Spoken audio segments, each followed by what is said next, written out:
And this morning, Congressman Jodey Arrington was given a tour of Coronado High School to see firsthand how Lubbock school officials have prepared for students returning to classrooms this coming Monday. Congressman Arrington joins us now live from his district office here in Lubbock. Congressman, good afternoon. Thank you for joining us. How are you? Good to be with you. Great. We're glad to have you. So, Congressman, you got a firsthand look at how ready Lubbock schools are for students come Monday morning. What did you see that tells you we're ready or not? Well, I'm confident that Kathy Rollo, our superintendent, and the teachers and other administrators and school board members have all been working together with parents to set up the protocols necessary to make sure that there's a safe and responsible reopening of our schools, which is paramount in the recovery and comeback of our great country. We cannot stay on lockdown. It's long-term, will have terrible impacts on our family and on our economy and on our health, by the way, exponentially worse than even the effects of COVID here in the near term.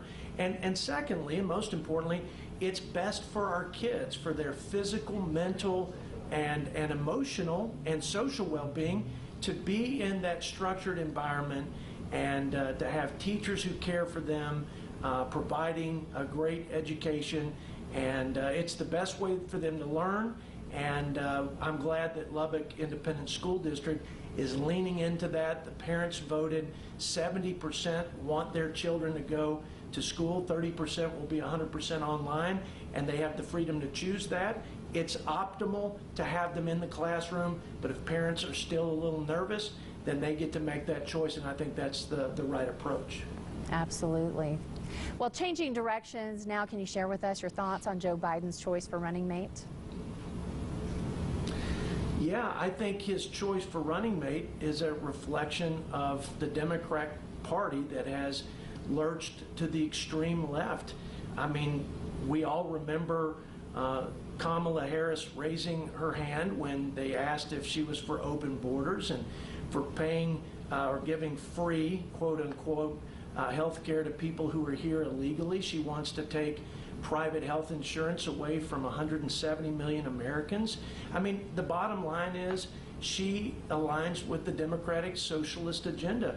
She wants to control the American people and our economy and our way of life from Washington, and that wasn't what made this country great. It's something I'm fighting against, and I think that she really embodies that after coming out of the presidential campaign as sort of the leftist Bernie Sanders extreme socialist agenda, and I think that is so far removed from even moderate Democrats, not just mainstream America, but moderate Democrats. So I think it's one that Biden's going to have to live with, but I think it will only help Republicans and this president make their case that this is a bridge way too far for the greatest, freest country in the world.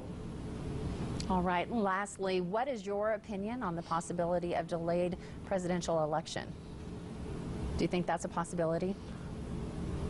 I certainly hope not. I think what we have to do is make sure that we have the highest standards and accountability and integrity of our elections process. This is something that Kamala Harris would like to federalize, but this is a state and local issue.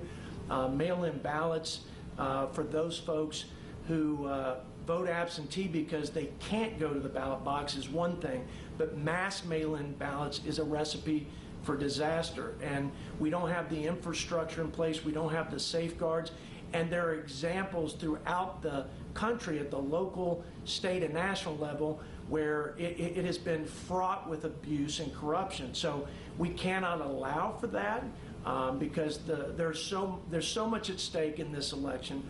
Emotions are high, and Americans have to have confidence that the outcome is legitimate.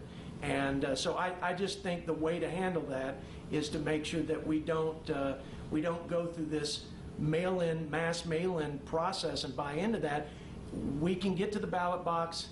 People are going to work. Kids are going to school.